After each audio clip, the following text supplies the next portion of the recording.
بسم اللہ الرحمن الرحیم۔ السلام علیکم ورحمۃ اللہ وبرکاتہ۔ مختلف احادیث میں نبی کریم صلی اللہ علیہ وآلہ وسلم نے ارشاد فرمایا، مجھے تمہاری دنیا میں سے تین چیزیں محبوب ہیں، ایک خوشبو، نکاح، نماز۔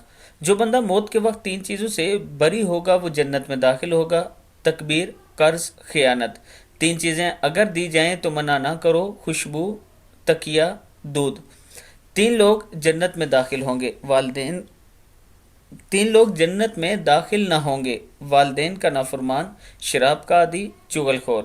تین لوگوں کو اللہ تعالیٰ عرش کے سائے میں رکھے گا، بھوکے کو کھانا کھلانے والا، تکلیف کے باوجود وضو کرنے والا، اندھیرے میں پیدل مسجد تک جانے والا۔